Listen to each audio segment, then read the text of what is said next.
राजे आले का? आपल्याकडे काय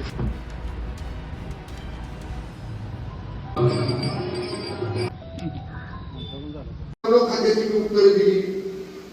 पूर्ण वेळ पक्षाची जबाबदारी सभागृहात ठीक आहे. मी म्हणत नाही असं माझ्यासारखं काम करा, त्यातलं चाराने तरी काहीतरी काम करायचा प्रयत्न सगळ्यांनी, कारखान्यातल्या लोकांनी केला पाहिजे, बँकेतल्या लोकांनी केला पाहिजे, शिक्षण संस्थेतल्या लोकांनी केला पाहिजे, पंचायत समितीतल्या लोकांनी केला पाहिजे, राजकीय पदाधिकाऱ्यांनी केला पाहिजे. शेवटी आपल्याला अधिक मजबूत कामात पुढे जायचंय, लोकांना आपलं काम दाखवायचंय. का बरं आपल्याला लोकांनी 35,000 मतांनी निवडून दिलं 2024ला? आपण जे उपक्रम राबवले, जनता दरबार घेतला, लोकांच्या दारामध्ये आपण गेलो. आता बघा 2 दिवस पूर झाला, मी फोन केला की म्हणलं आपल्या सगळ्या माझ्या ऑफिसला त्या विजय पवारला म्हणजे तुमच्या सगळ्या झेडपी पंचायत समिती सदस्यांना जायला सांगा. निवडून आलेले सदस्य जातील, निवडून आले, लोकांनी मतं दिल्या. माझे 2 सदस्य पडलेले सुद्धा गेले, भरत साळुंखे आणि मंगेश आमचा, ते दोघं सुद्धा गेले त्या भागामध्ये. निवडून आलेल्या सदस्यांपेक्षा जादा काम मंगेश मोहावडेने आणि भरत साळुंखेने त्यांच्या भागामध्ये त्या पोराच्या. आता अनेक लोक आहेत पण लेखी घरात बसतात.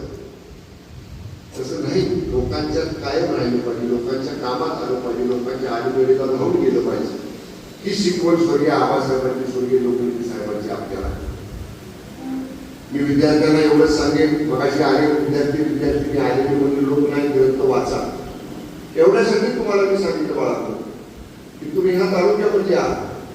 हा तालुका जे घडलेला दिसतोय 10-15-20 मिनिटाच्या माझ्या भाषणामध्ये तुम्ही जे ऐकलं, एवढं सगळं उभं राहिलं, त्याचा पाया स्वर्गीय लोकनेते बाळासाहेब देसाई साहेब, ज्या साहेबांनी स्वतः उपाशी पोटी राहून शिक्षण केलं.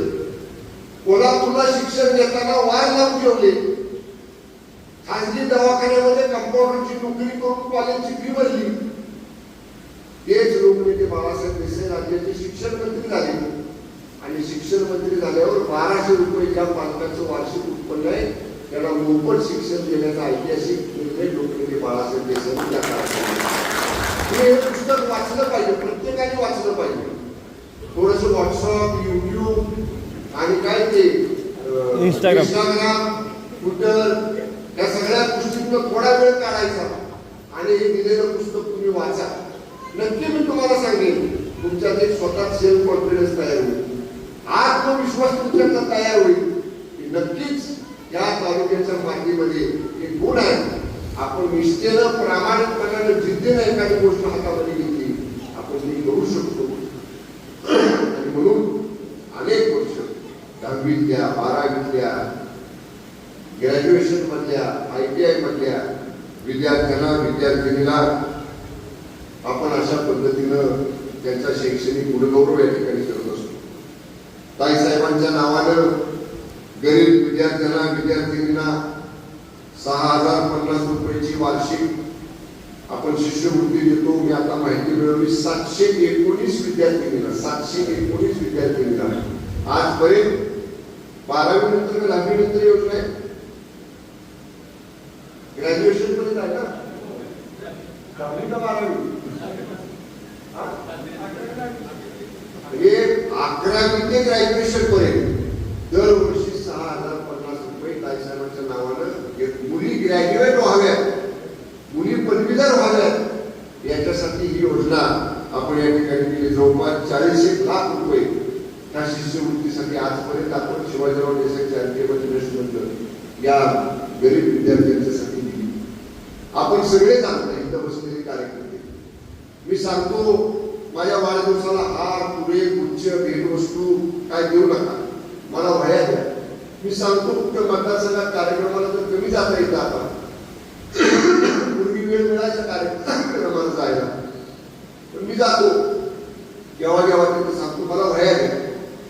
लाखो वह्या आपल्याला गोळा होतात दरवर्षी जून जुलै महिन्यामध्ये, बरोबर ना? कुणाकडे वह्या वाटत असतं आमच्या विभागात दरवर्षी जून जुलै मध्ये वाटतो ना आपण. आता गेल्या वर्षी बघा एक दादाने पण आवाहन केलं त्यांच्या वाढदिवसाला वह्या द्या, रवी दादाने पण आवाहन केलं त्यांच्या वाढदिवसाला वह्या द्या, मी पण आवाहन केलं माझ्या वाढदिवसाला वह्या द्या. वर्षभर पुढची मतदारसंघाच्या विकास 1,70,000 वह्या जमा झाले बघा सांगते, 1,70,000 वह्या. हे चांगला उपक्रम आहे. हा कधीपासून चालू आहे? गेली 10-15 वर्ष झाली आपण वह्या घेतोय आणि विद्यार्थ्यांना मतदारसंघाकडे देतोय. असे चांगले उपक्रम, चांगल्या योजना आपल्या मतदारसंघामध्ये इथून पुढच्या काळामध्ये नक्कीच आपल्याला अधिक चांगल्या पद्धतीने या ठिकाणी राबवायचं. जास्त मोठं भाषण करत नाही. स्वर्गीय आबासाहेबांच्या पुण्यतिथी 40 वर्ष त्याला जाऊन झाली. त्यांच्या पावलावर त्यांनी घालून दिलेल्या वाटेवर पुढे चालण्याचं काम आम्ही सगळे जण आणि आपण समोर बसलेले देखील सगळे आपण करतोय. हीच त्याला तरी श्रद्धांजली असणार आहे. तो कुठं असतील नक्कीच म्हणतील की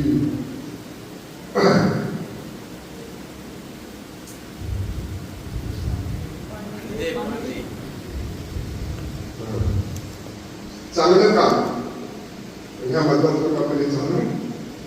त्यांच्या स्फूर्तीला अभिवादन करतो. जय हिंद, जय भारत.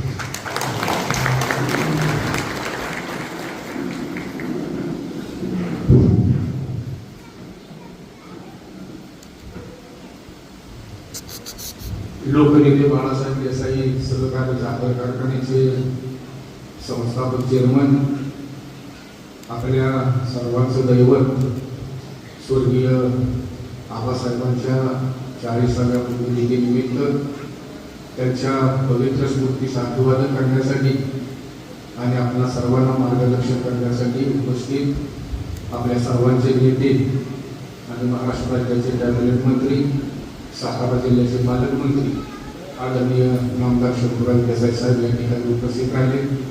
त्याबद्दल मी आपल्या सर्वांचे या ठिकाणी सर्वांच्या वतीने त्यांचं मी या ठिकाणी आभार मानतो.